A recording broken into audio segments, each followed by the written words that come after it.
What's up, everyone? Welcome to Power Play with CJ Prospect Profile. So I'm going to focus on William Nylander of Swede in Sweden. Actually, obviously, Michael's son played with Michael a little bit this year with Swede. Just a dynamic offensive player. Projected top 3 pick in the 2014 NHL draft. Right now, a lot of the mock drafts got him going number 1. I really think you can't go wrong between him, Sam Reinhart, and Aaron Ekblad. It depends what you're looking for. You're 2 dynamic offensive forwards, and then, the defenseman that everyone covets. But, let's break down his numbers. 5 years ago, I was playing for Team Maryland in the midget team, where he had 51, or Bantams, had 51 points, 28 games. His father, Michael, was with the Caps at the time, obviously. And then the next year, the Chicago Mission U16 team had 61 points in 29 games.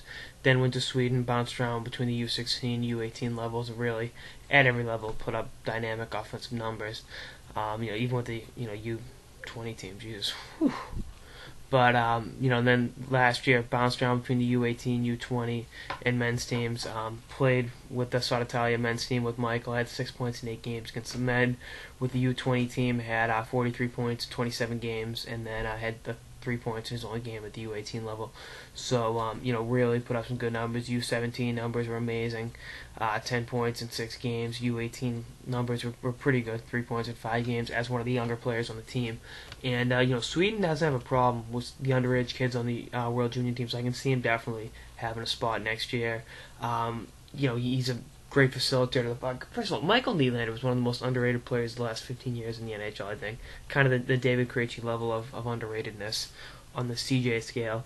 But you look at the way he plays the game, he can facilitate. He holds on to the puck too much. I'd like to see him make quicker decisions with the puck and not try to do too much. Because a lot of times he's that one guy skating around, and you get 4 guys out there calling for it. It's always tough to. But he can facilitate. He can pass.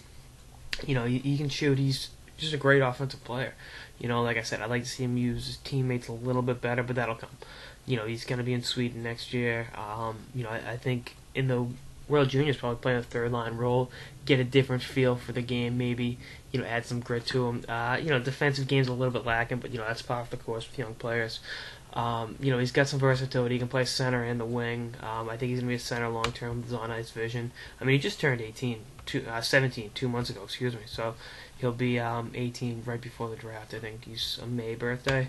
Yeah, May 1st, so he'll turn 18 2 months before the draft.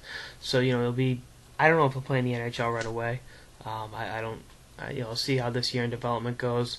But he's got an unbelievable skill set. He's got NHL bloodlines, and he's played in a lot of different places. He was actually born in Calgary when Michael's with the Calgary Flames. I remember in Theo Fleury's book, he was talking about one day at practice, Nylander and someone else were just whacking each other over the head with sticks. That's when he said he knew he needed to trade out of Calgary, among other things for Theo. But back to Nylander, I like his game. He's going to be something special, and you're going to be watching him and hearing from him a lot in the next couple of years, especially next year in his draft year, because it's going to be a 3-man race for the number 1 spot. Kind of like it was this year. Well, not really. It was a 2-man race that one of them really kind of slipped, but I'm curious to see how the competition between him, Reinhart, and Ekblad goes. He's the international wild card, and I think he's going to be a very intriguing player. And I'm excited to watch him develop.